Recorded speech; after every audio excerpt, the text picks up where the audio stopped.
نحمده ونصلي ونسلم على رسوله الكريم اما بعد فاعوذ بالله من الشيطان الرجيم بسم الله الرحمن الرحيم هو الذي أرسل رسوله بالهدى ودين الحق ليظهره على دين كله ولو كره المشركون صدق الله مولانا العظيم. اللهم صل على سيدنا ومولانا محمد وعلى آلہ وصحبہ وبارک وسلم علیہ. اللہ رب العزت کی توفیق خاص سے آج ہم سیرت الرسول سیریز کی دوسری نشست میں حاضر ہیں. آج ہم آقا علیہ الصلوۃ والسلام کی سیرت کی روشنی میں قرآنی فلسفہ انقلاب کو سمجھیں گے اور ہجرت مدینہ کا پیش منظر جانیں گے. پچھلی نشست میں آپ نے ہجرت کا معنی و مفہوم، انبیاء کی ہجرت اور اسلام میں ہجرت کی اہمیت کو جانا. اسلام کا مہیا کردہ حقیقی جو نصب العین ہے وہ نہ کسی انفرادی مقصد سے عبارت ہے اور نہ ہی قومی مقصد سے، بلکہ وہ سراسر بین الاقوامی مقصد سے عبارت ہے، یعنی عالمی سطح پر غلبہ اسلام چاہتا ہے. انفرادی اور قومی زندگی کا نصب العین کا اسلام کا نصب العین سے یہ تعلق ہے کہ انفرادی نصب العین اسلام کے نصب العین کے حصول کا ذریعہ ہے اور قومی نصب العین عالمی نصب العین کے حصول کا، اور یوں اسلام عالمگیر سطح پر دائمی قیام امن کے قیام کی جدوجہد کو کامیابی سے ہمکنار کر کے حقوق انسانی کی پاسداری کرتا ہے اور ہر سطح پر عدل کے نفاذ سے افراد معاشرہ کو آسودگی اور خوشحالی کی ضمانت دیتا ہے. جو آیہ مبارکہ میں نے آپ کے سامنے تلاوت کی یہ سورہ الصف کی آیہ مبارکہ ہے. ہم قرآن پاک کے اس آیہ مبارکہ کا ترجمہ کرتے ہیں کہ هو الذی ارسل، وہی اللہ ہے جس نے بھیجا، رسولہ اپنا رسول، بالہدی ہدایت کے ساتھ، ودین الحق اور دین حق کے ساتھ، لیظہرہ تاکہ وہ غالب کر دے، علی دین کلی تمام ادیان پر، ولو اور خواہ کارہا کراہت ہی محسوس ہو، برا لگے، المشرکون مشرکوں کو. اب اس آیہ مبارکہ کے چند حصے ہیں. آپ دیکھیں کہ ہم اسی کی روشنی میں قرآن کا جو فلسفہ انقلاب ہے اس کو سمجھنے کی کوشش کریں گے. حضور سیدی شیخ الاسلام نے اپنی سیرت الرسول سیریز میں اس آیہ مبارکہ کے ذریعے قرآنی فلسفہ انقلاب کو بہت ہی آسان فہم کر کے ہمیں سمجھانے کی کوشش کی ہے. ہماری بھی ایک ادنا سی کوشش ہے کہ اس سیرت الرسول سیریز کی 5 جلد سے استفادہ کرتے ہوئے آپ کے لیے اس کو پیش کریں. جس طرح دیکھیں کہ اسلام ہر مرحلہ پہ بنی نوع انسان کے جسمانی اور روحانی تشنگی کا مداوع کرتا ہے اور زندگی کے کسی پہلو کو بھی ادھورا نہیں چھوڑتا. ہر سلسلہ اور ہر الجھن کی جزیات تک طے کرتا ہے. ہر آسمانی ہدایت کو قابل عمل بنا کر اسے نتیجہ خیز بھی بناتا ہے. یعنی یہی وجہ ہے کہ اسلام کے سچے پیروکاروں کو کے قول و فعل میں کسی قسم کا تضاد نہیں پایا جاتا اور وہ پورے اعتماد کے ساتھ اپنے نصب العین کے حصول کے لیے شاہراہ حیات پر گامزن رہتے ہیں، اور نہ ان کا یقین متزلزل ہوتا ہے، نہ ان کی وفاداری مشکوک ٹھہرتی ہے، اور نہ ان کے پائے استقلال میں کوئی لغزش آتی ہے. دیکھیں یہ اسلام کی جامعیت اور صداقت و حقانیت کی واضح دلیل ہے کہ اس نے انسانوں کو بیک وقت نصب العین اور اس کے حصول کا حتمی لائے عمل دونوں کی ہدایت فراہم کی ہے. اب اس آیہ مبارکہ میں اللہ رب العزت نے جب آقا علیہ الصلوۃ والسلام کے بعثت کا مقصد بیان فرمایا تو فرمایا کہ وہی اللہ ہے جس نے اپنے رسول کو بھیجا بالہدی ہدایت دے کر، ہدایت کے ساتھ، و دین الحق اور دین حق عطا کر کے۔ اب یہاں پہ دو لفظ استعمال ہوئے، ایک ہدایت کا اور ایک دین حق کا، یعنی کہ اسلام ہدایت ہے، دین حق ہے۔ اگر دین حق ہے تو ہدایت بھی ہے، اگر ہدایت یہی ہے تو دین حق کیا ہے؟ اگر یہ دونوں ایک ہی چیز ہیں تو پھر واو عطفی کے ساتھ اللہ رب العزت نے دو الگ الگ الفاظ کیوں استعمال کیے؟ یہ کرنے کے بعد پھر آگے اس کا نتیجہ بتایا کہ یہ اس لیے بھیجا تاکہ وہ تمام ادیان پر، جتنے باقی ادیان ہیں ان پر دین اسلام کو غالب کر دے۔ اب آقا علیہ الصلوۃ والسلام کو مبعوث کیا اور اس ساتھ میں دو چیزیں عطا کر کے بھیجی، جس کو قرآن ہمیں بتاتا ہے، ایک ہدایت اور دوسرا دین حق، تاکہ تکمیل کی جا سکے اس مقصد کی جس کو اسی آیہ مبارکہ کے درمیان والے حصے میں بتایا کہ لِیُظْہِرَہُ عَلَى دِینِ کُلِّ، تاکہ اسے غالب کر دے تمام باقی جو ادیان ہیں ان پر۔ حقیقت میں یہ دو الگ الگ عنوانات ہیں، ایک ہدایت اور دوسرا دین حق۔ جیسے کہ اب آپ دیکھیں، دین حق سے مراد، حقیقت میں دین حق سے مراد اسلام کی وہ جملہ تعلیمات ہیں جو انسانی زندگی کے تمام ظاہری و باطنی پہلوؤں پر محیط ہیں، مکمل نظام حیات کے طور پر ہمیں عطا کی گئی ہیں۔ یہ دین حق ہے جو کہ تمام تعلیمات کا احاطہ کیے ہوئے ہے، اور فکر و عمل کے اسی جامع نظام کا نام دین حق ہے۔ اسی کو عالمی سطح پر غالب کرنا اور تمام باطل طاغوتی قوتوں کے مقابلے میں فتح یاب کرنا بعثت نبوی کا مقصد اور ملت اسلامیہ کا حقیقی نصب العین ہے۔ لیکن یہاں سوال یہ پیدا ہوتا ہے کہ دین حق تو حضور صلی اللہ علیہ وآلہ وسلم کو عطا کر دیا گیا، اور اس کے عالمگیر غلبے کے لیے انقلاب بپا کرنا بھی بطور نصب العین متعین کر دیا گیا، مگر اس غلبہ و تسلط کے حصول کا طریقہ کار کیا ہوگا؟ باطل قوتوں کے مقابلے میں اس انقلابی جدوجہد کو ساحل کامرانی تک پہنچانے کا لائے عمل اور حتمی پروگرام کا نام ہدایت ہے۔ اب اس آیہ مبارکہ کے یہ دونوں جو لفظ ہیں یہ واضح ہوتے ہیں ہم پہ کہ اس میں دین حق سے مراد اسلام اور اس کی تمام تعلیمات اور وہ نظام ہے، اور اس نظام کو نافذ کس طرح کیا جائے گا، اس کا لائے عمل کیا ہوگا، طریقہ کار کیا ہوگا، کون سے سٹیپس فالو ہوں گے، وہ ہدایت ہے جو اللہ رب العزت نے اپنے پیارے محبوب کو خود عطا کر کے بھیجا تھا، تاکہ وہ اس انقلاب کو، اس تبدیلی کو، اس اسلام کو نافذ کر دیں اس دنیا میں۔ دیکھیں، بعثت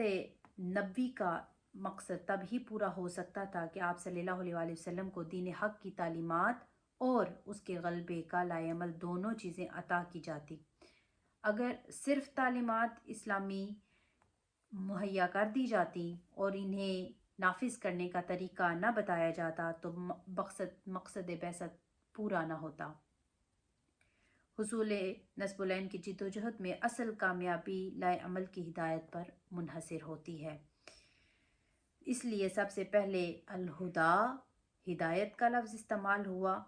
اور اس کے بعد دین حق کا لفظ استعمال کیا گیا۔ اب یہ اسی ہدایت ربانی پر مشتمل پیغمبرانہ لائے عمل کا فیضان تھا کہ آقا علیہ الصلوۃ والسلام کی 23 سالہ جدوجہد کے نتیجے میں عالم کفر و شرک کے مقابلے میں دین حق کو غلبہ نصیب ہو گیا، اور باطل اقتدار حیات کے مقابلے میں اسلامی اقتدار کو تمکن اور استحکام عطا ہو گیا، جس پر قرآن نے پھر یہ اعلان کیا۔ سورہ المائدہ میں اللہ رب العزت نے فرمایا کہ آج کے دن کافر لوگ تمہارے دین کے غالب آ جانے کے باعث اپنے ناپاک ارادوں سے مایوس ہو گئے، اور فرمایا الیوم اکملت لکم دینکم، کہ آج کے دن میں نے تمہارے لیے تمہارا دین مکمل کر دیا اور تم پر اپنی نعمت پوری کر دی، اور تمہارے لیے اسلام کو بطور دین یعنی مکمل نظام حیات کی حیثیت سے پسند کر لیا۔ اب اگر ہم بات کریں قومی نصب العین کی، تو ہم یہ جانیں گے کہ قرآن پاک سے ہمیں اس کی کیا ہدایت ملتی ہے۔ معمولی تأمل سے یہ بات سمجھ میں آ جاتی ہے کہ قومی زندگی ہمیشہ 3 بنیادی شعبوں پر منقسم رہی ہے: سیاسی شعبہ زندگی یعنی پولیٹیکل واک آف لائف، معاشی شعبہ زندگی اکنامیکل واک آف لائف، اور معاشرتی شعبہ زندگی سوشل واک آف لائف۔ یہ 3 شعبے ہیں زندگی کے۔ اگر یوں کہا جائے تو بے جانا ہوگا کہ قومی زندگی اجتماعی زندگی کے ان 3 شعبوں کا باہمی ربط و تعلق سے وجود میں آتی ہے۔ لہٰذا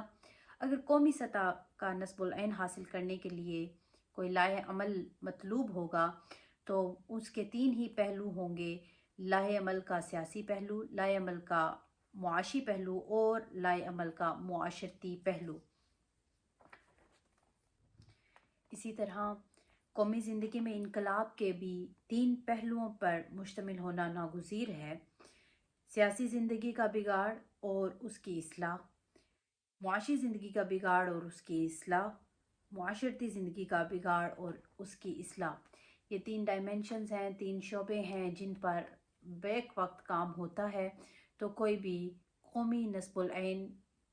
اس سے عبارت ہے، قومی نصب العین اچیو ہوتا ہے انہی 3 ڈائمینشنز پہ کام کرنے سے۔ اب یہ مسئلہ کہ کسی معاشرے یا قوم میں انقلاب کس طرح بپا ہو، اس کا وے آؤٹ کیا ہو، لائحہ عمل کیا ہو، تو دور جدید کی اصلاحی تحریکات کے جو بھی بانی ہیں ان میں مختلف یہ مسئلہ رہا ہے۔ ان مسلم مفکرین نے اس سلسلے میں 2 نقطہ ہائے نظر پیش کیے ہیں۔ ایک یہ کہ پہلے معاشرے میں تعلیم اور تربیت کے ذریعے اخلاقی انقلاب بپا کیا جائے، اور جب پورا معاشرہ اخلاقی طور پر درست ہو جائے تو پھر جمہوری انداز سے نتیجہ سیاسی انقلاب کے ذریعے وہ از خود بپا ہو جائے گا۔ یعنی پہلے اخلاقی درستگی اور اس سے پھر سیاسی درستگی خود آ جائے گی۔ تو فائنل جو سٹیج ہے، فائنل جو گول ہے وہ سیاسی انقلاب ہی ہے۔ دوسرے یہ کہ پہلے سیاسی انقلاب بپا کیا جائے اور اس کے نتیجے میں معاشرہ اخلاقی انقلاب سے ہمکنار ہو جائے گا۔ پہلا موقف پیش کرنے والوں کے نزدیک فی الواقع تبدیلی اقتدار ہی اصل مقصد تھا، اور معاشرے کے اندر جو بھی اخلاقی انقلاب ہے انہوں نے اس مقصد کے حصول کا ذریعہ سمجھا۔ یہ نقطہ نظر قطعی طور پر غلط اور قرآنی فلسفہ انقلاب کے منافی تھا، کیونکہ باطل کے اقتدار کے ہوتے ہوئے تعلیم و تربیت اور جمہوری جدوجہد کے ذریعے معاشرے میں اخلاقی انقلاب بپا کرنے کی آرزو کرنا بھی عبث ہے۔ پیغمبرانہ انقلاب کی پوری تاریخ میں اس امر کی تائید نہیں کی گئی، اور نہ قرآن و سنت کی تعلیمات اس تصور کی حمایت کرتی ہیں، کیونکہ جیسے حکمران ہوتے ہیں ویسا ہی وہ آگے معاشرہ ترتیب دیتے ہیں۔ ایسے ممکن نہیں ہے کہ جو قوتیں ہیں، سیاسی قوت ہے، وہ جو ہے ڈیفرنٹ ہو اور اخلاقی تربیت جو ہے ڈیفرنٹ نہج پہ ہو۔ تو دوسرا موقف جزوی طور پر درست تھا کہ معاشرے کے اندر اخلاقی انقلاب کے لیے پہلے سیاسی انقلاب ناگزیر ہے، لیکن یہ نقطہ نظر بھی جامع اور ہمہ گیر نہ تھا۔ اصل بات یہ ہے کہ قرآن کا عطا کردہ اجتماعی نصب العین سراسر بین الاقوامی، آفاقی اور عالمگیر ہے۔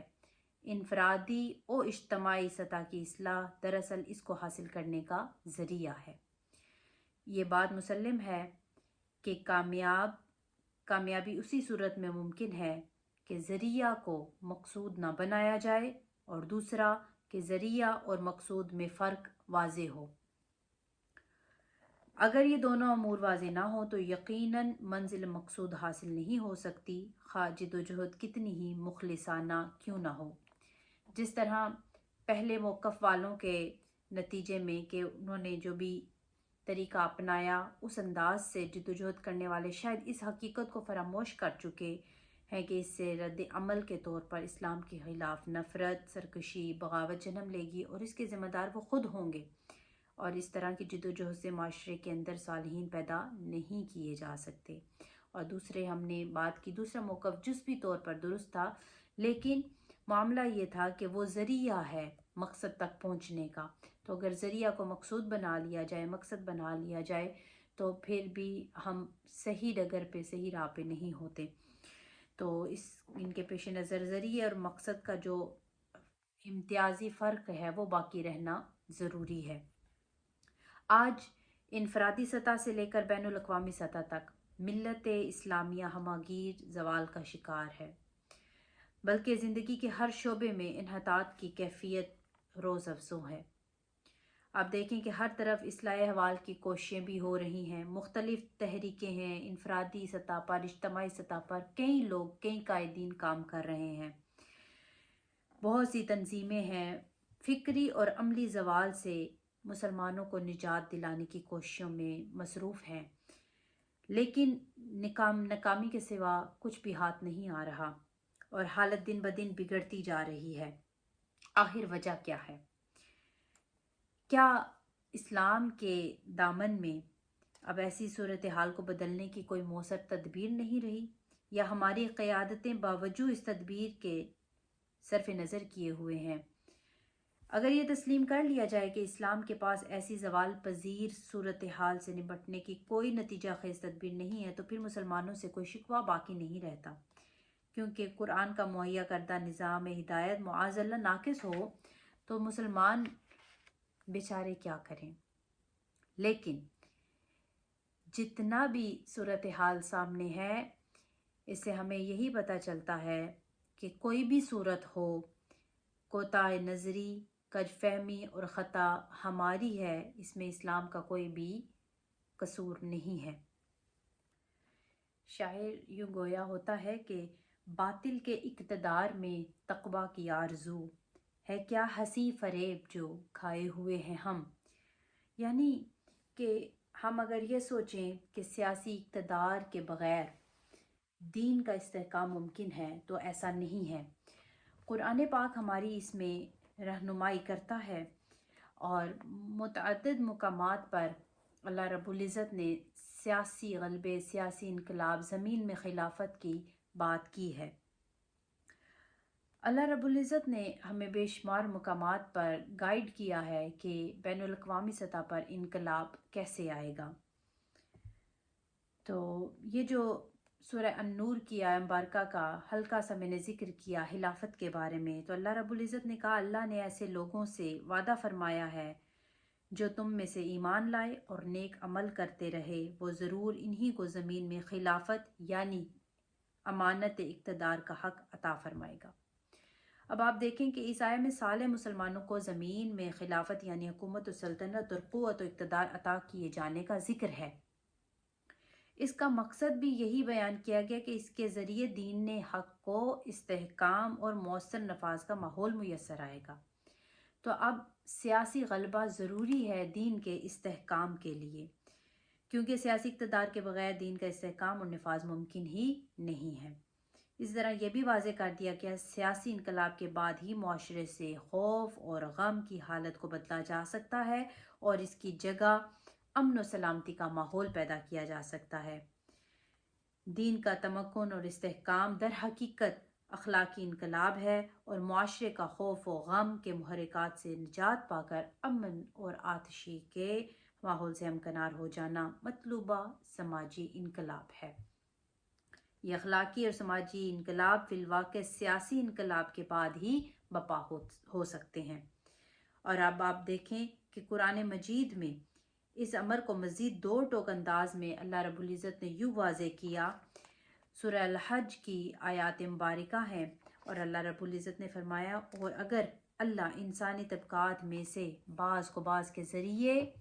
جدوجہد کی صورت میں ہٹاتا نہ رہتا تو خانقاہیں اور گرجے اور کلیسے اور مسجدیں یعنی تمام ادیان کے مذہبی مراکز اور عبادت گاہیں مسمار اور ویران کر دی جاتی، جن میں کثرت سے اللہ کے نام کا ذکر کیا جاتا ہے، اور جو شخص اللہ کے دین کی مدد کرتا ہے یقیناً اللہ اس کی مدد فرماتا ہے، بے شک اللہ ضرور بڑی قوت والا سب پر غالب ہے۔ یہ اہل حق وہ لوگ ہیں کہ اگر ہم انہیں زمین میں اقتدار دے دیں تو وہ نماز کا نظام قائم کریں اور زکوٰۃ کی ادائیگی کا نظام کریں اور پورے معاشرے میں نیکی اور بھلائی کا حکم کریں اور لوگوں کو برائی سے روک دیں اور سب کاموں کا انجام اللہ ہی کے اختیار میں ہے۔ تو اب یہ جو سورہ حج کی آیات مبارکہ کی آپ کے سامنے میں نے تلاوت کی، 40 اور 41 آیہ مبارکہ، اللہ رب العزت نے واضح کیا کہ جو اللہ کے بندے ہیں، جب انہیں اللہ اس زمین میں اقتدار دیتا ہے تو ان کے امور کون کون سے ہوتے ہیں۔ پہلی آیہ میں بعض لوگوں کا بعض کے ذریعے نیست و نبود کیا جانا در حقیقت اس انقلابی جدوجہد اور سیاسی جنگ کی طرف اشارہ ہے جو باطل کے استحصال اور حق کے غلبہ و اصطلاح سے عبارت ہو، چنانچہ قانون قدرت کے مطابق اسی کے نتیجہ میں سیاسی قوت اور اقتدار بعض طبقات سے چھین کر بعض طبقات کو منتقل ہوتا رہتا ہے، اور قرآن حکیم اس آفاقی حقیقت کی توجیہ یہ بیان کر رہا ہے کہ اگر سیاسی غلبہ و اقتدار کی منتقلی کا یہ نظام روئے زمین پر مروج نہ ہو تو خانقاہیں، کلیسے اور مسجدیں الغرض وہ مذہبی اور روحانی مراکز جن سے دین آباد ہیں تباہ و برباد ہو جائیں اور ویران ہو جائیں۔ تو پھر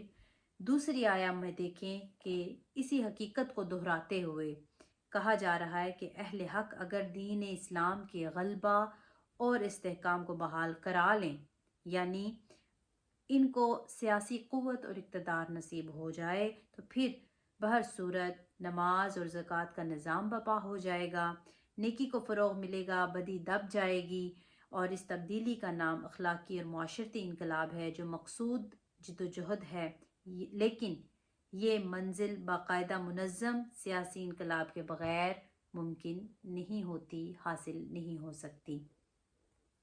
اب آپ دیکھیں قرآن پاک سے چند مثالوں کے ذریعے ہم سمجھنے کی کوشش کریں گے۔ جب مصر کا معاملہ آپ دیکھتے ہیں تو مصر کا جو سیاسی اقتدار تھا وہ فرعون کے پاس تھا، تو ہمیں قرآن پاک میں اللہ رب العزت نے کس طرح بتایا سورہ یونس میں کہ پس موسیٰ پر ان کی قوم کے چند جوانوں کے سوا کوئی ایمان نہ لایا، فرعون اور اپنے قومی سرداروں وڈیروں سے ڈرتے ہوئے کہ کہیں وہ انہیں کسی مصیبت میں مبتلا نہ کر دیں، اور بے شک فرعون سرزمین مصر میں بڑا جابر اور سرکش تھا اور وہ یقیناً ظلم میں حد سے بڑھ جانے والوں میں سے تھا۔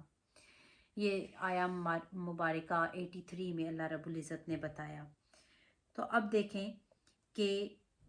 جب فرعون کا اقتدار تھا تو حضرت موسیٰ علیہ السلام کے لیے اس جگہ پہ دعوت و تبلیغ کرنا، حق کا پیغام، حق کا پرچار کرنا، نیکی رائج کرنا بہت مشکل تھا، اور لوگ بھی ڈر رہے تھے اس فرعون کی وجہ سے، اور انہوں نے چند لوگوں نے ایمان لایا۔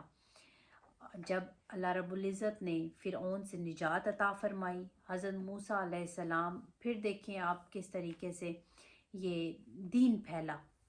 اللہ کا پیغام پھیلا، تو سیاسی غلبہ جو ہے وہ ضروری ہے۔ اب آپ اس کو دیکھیں کہ جب اللہ تعالیٰ نے حضرت موسیٰ علیہ السلام کو مخاطب کیا تو فرمایا کہ تم فرعون کے پاس جاؤ، وہ نافرمانی اور سرکشی میں حد سے بڑھ گیا ہے۔ اس کا بھی تعلق اقتدار کے ساتھ ہے، سیاسی معاملات کے ساتھ ہے۔ اور پھر اللہ رب العزت نے بنی اسرائیل کو اس کی غلامی سے نجات دی،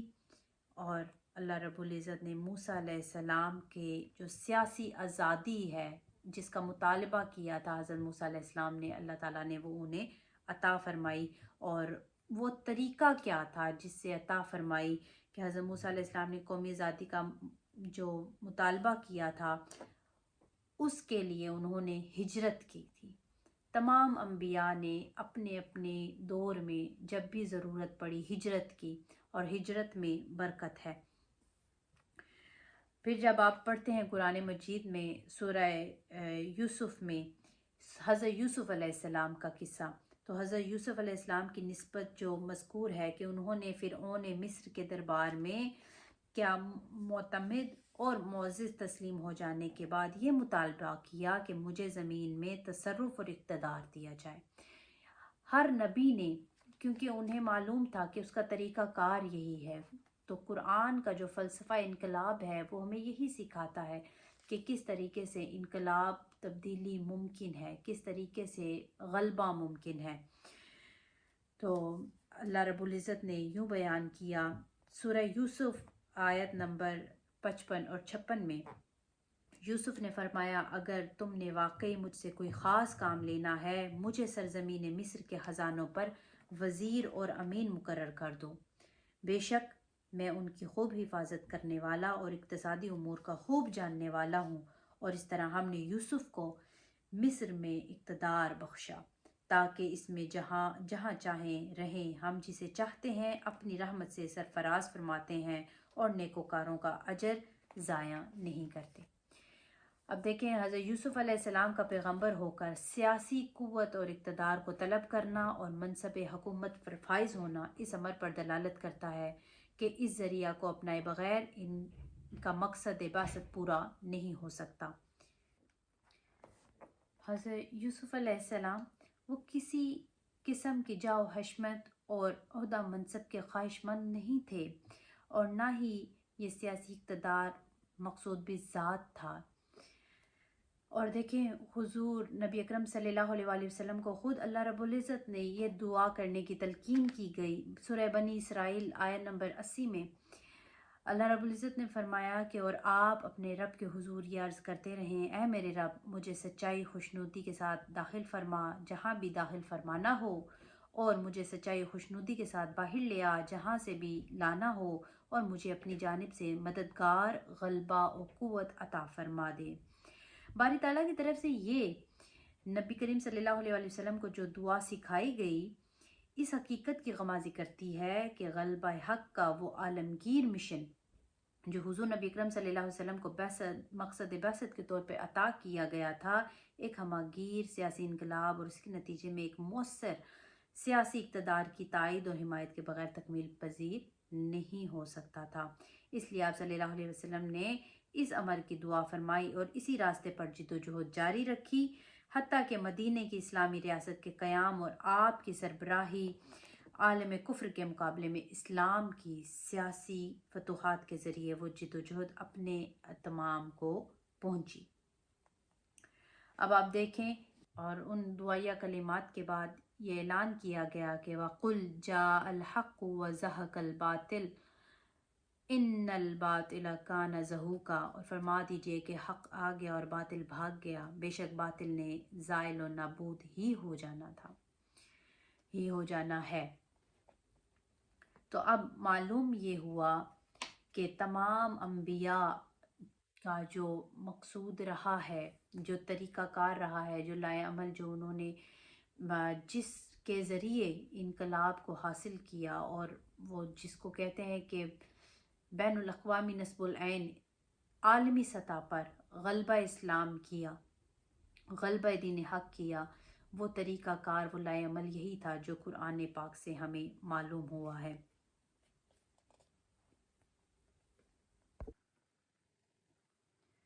اللہ رب العزت نے اس سیاسی غلبے کا جو شعور قرآن پاک کے ذریعے ہم تک پہنچایا، ہمیں دیا۔ سورہ توبہ آیت نمبر 32 میں 32 میں اللہ رب العزت نے فرمایا کہ وہ چاہتے ہیں اللہ کا نور پھونکوں سے بجھا دیں، اور اللہ یہ بات قبول نہیں فرماتا مگر یہ چاہتا ہے کہ اپنے نور کو کمال تک پہنچا دے۔ یعنی کہ طاغوتی قوتیں جو ہیں ان کا ارادہ یہ ہے کہ اسلام کی قوت کو کچل دیا جائے اور اسلام کو سیاسی اعتبار سے شکست دی جائے تاکہ یہ غالب قوت نہ بن سکے۔ یعنی دو متضاد اور متخالف ارادے برسرے پیکار ہیں۔ باطل کا ارادہ ہے کہ اطفاء نور حق ہو، یعنی سیاسی غلبے کی نفی ہے، اور اللہ کا ارادہ تمام حق یعنی اسلام کو تمام ادیان پر غالب کرنا ہے۔ اور شاعر یوں گویا ہوتا ہے کہ نور خدا ہے کفر کی حرکت پہ ہندہ زن، پھونکوں سے یہ چراغ بجھایا نہ جائے گا۔ اللہ رب العزت یہ بات قبول نہیں فرماتا کہ اور نہیں چاہتا کہ وہ نور حق کو وہ چھین لیں یا بجھا دیں، بلکہ وہ یہ چاہتا ہے کہ اپنے نور کو کمال تک پہنچا دے، اپنے دین کو، حق کو واضح کر دے، اس کو غالب کر دے۔ آقا علیہ الصلوۃ والسلام کے اگر اس انقلاب کی بات کی جائے تو کوئی بھی جو فلسفہ انقلاب ہوتا ہے تو اس میں مختلف ادوار ہوتے ہیں اور ہر دور اہمیت کا حامل ہوتا ہے۔ آقا علیہ الصلوۃ والسلام کی جو حیات مبارکہ ہے ان کا انقلاب 3 ادوار پہ مشتمل ہے۔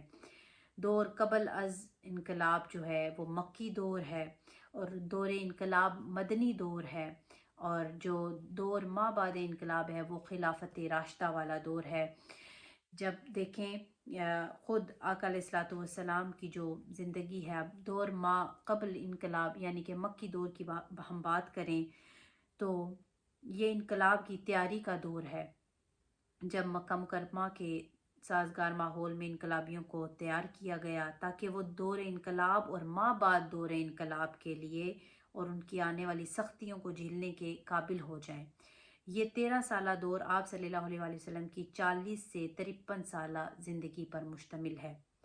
پھر دور انقلاب جو کہ مدنی دور ہے، مدنی دور انقلاب کا دور کہلاتا ہے، اور یہ 10 سالہ جہد مسلسل کا زمانہ انقلاب ہے۔ اب اس میں انقلاب برپا کرنے کے لیے وقوع پذیر ہونے والے تمام مارکے ہیں، اور اگر کوئی یہ اعتراض کرے کہ انقلاب مصطفی صلی اللہ علیہ وآلہ وسلم لمبی مدت پر محیط ہے، حالانکہ فلسفہ انقلاب میں یہ امر مسلمہ ہے کہ دور انقلاب مختصر ترین ہونا چاہیے، تو جواب کو سمجھنے کے لیے معترض کے لیے ذہن میں یہ رکھنا ضروری ہے کہ دور انقلاب مصطفی صلی اللہ علیہ وآلہ وسلم کو 2 سطحوں پر تقسیم کیا گیا ہے، 2 سطحوں میں تقسیم کیا گیا ہے: قومی سطح کا انقلاب اور بین الاقوامی سطح کا انقلاب۔ تو جو قومی سطح کا انقلاب ہے اس کو تقریباً 2 سال لگے، اور کس طرح سے دنیا کے نقشے پر پہلی دفعہ اسلامی ریاست قیام میں آئی، وجود میں آئی، مدینہ کی اسلامی ریاست۔ اور بین الاقوامی سطح پر اگر بات کریں تو 2 سال میں تکمیل کے بعد بین الاقوامی سطح پر انقلاب کا آغاز ہوا، اور اس دوران غزوہ بدر، غزوہ احد، غزوہ خندق، حنین اور دیگر غزوات اور سرایا وقوع پذیر ہوئے، اور 10 سال کا سارا عرصہ بین الاقوامی سطح کے انقلاب کے لیے راستہ ہموار کرنے میں گزارا، اور بین الاقوامی سطح پر برپا ہونے والے انقلاب میں 10 سال کا زمانہ اگر دور انقلاب ہو تو یہ کوئی لمبی مدت نہیں ہے۔ اور جو مصطفی انقلاب ہے اس کو بین الاقوامی انقلاب کہنے کی وجوہات کیا ہیں؟ بیسیکلی اب دیکھیں کہ آقا علیہ الصلوۃ والسلام نے روم اور ایران وغیرہ میں اسلام کی دعوت بھیجی، یہ بین الاقوامی انقلاب کی بنیادی کاوشیں تھیں، اور حبشہ اور حضر الموت، سندھ، افریقہ، ہند، بلوچستان کے سرحد تک پیغام بھیجا، نیز مالدیپ، سرندیپ، ساؤتھ افریقہ، عرب ممالک اور وسطی ایشیا کی طرف بھی وفود بھیجے اور پیغام بھیجا۔ یہ تمام کا تمام جو اقدامات ہیں یہ بین الاقوامی انقلاب کی بنیاد ہی تو ہیں، اسی لیے مصطفی انقلاب کو بین الاقوامی انقلاب کہتے ہیں، کہا جا سکتا ہے۔ یہاں سے معاملہ شروع ہوا ہجرت کا، جب مکہ مکرمہ میں مسلمانوں پر مصائب و آلام کے پہاڑ توڑے جا رہے تھے تو حضور نبی اکرم صلی اللہ علیہ وآلہ وسلم نے مسلمانوں کو حبشہ کی طرف ہجرت کرنے کی اجازت فرمائی، اور ہجرت حبشہ کا مقصد صرف کفار کے مصائب و آلام سے چھٹکارا پانا نہیں تھا، بلکہ اسلام کے پیغام اور دعوت کو بھی بین الاقوامی طور پر متعارف کرانا تھا۔ تو یہی ہجرت حبشہ ہجرت مدینہ کا پیش خیمہ ثابت ہوئی۔ ہجرت حبشہ مصطفی انقلاب کی طویل المیعاد منصوبہ بندی کا ایک اہم حصہ تھی، یہ تاریخ اسلامی کا ایک اہم موڑ تھی، اور حقیقت میں ہجرت حبشہ ہجرت مدینہ کی تمہید ثابت ہوئی، اور دعوت حق اور پھر اقامت دین کے لیے مرحلہ ہجرت سے گزرنا اس لیے بھی ضروری تھا کہ مکہ کے مخالفانہ اور معاندانہ ماحول میں دعوت حق کے کام قدرے رکنے سا لگا تھا، اور حکمت و دانش کا یہی تقاضا تھا کہ ممکن حد تک اپنے وسائل اور قوت کو ضائع ہونے سے بچایا جائے۔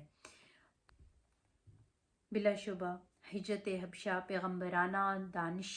کا ایک عظیم کارنامہ ہے، اور وقت نے ثابت کر دیا کہ تحریک اسلامی کی عظیم قیادت نے موزوں وقت پر درست فیصلہ کر کے تاریخ کا رخ موڑ دیا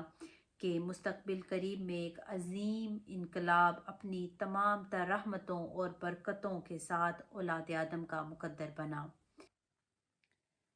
آج کی نشست میں بس اتنا ہی۔ آج جو بھی کوئی غلطی کوتاہی جانے انجانے میں ہو گئی ہو تو وہ میری کم علمی کی وجہ سے ہے، اور اگر کوئی اچھی بات ہے تو وہ اللہ اور اس کے رسول کی بات ہے، اور حضور سیدی شیخ الاسلام کی کتاب سیرت رسول کا خلاصہ ہے، آپ کی تحریر ہے، آپ کے الفاظ ہیں، آپ کی فکر ہے۔ اللہ رب العزت سے دعا ہے کہ جو بھی ہم نے آج پڑھا سنا اس کو اپنی بارگاہ میں قبول فرمائے، اس پہ عمل کرنے کی ہمیں توفیق عطا فرمائے۔ ملتے ہیں اگلی نشست میں ہجرت مدینہ کے عنوان کے ساتھ۔ وما علینا الا البلاغ۔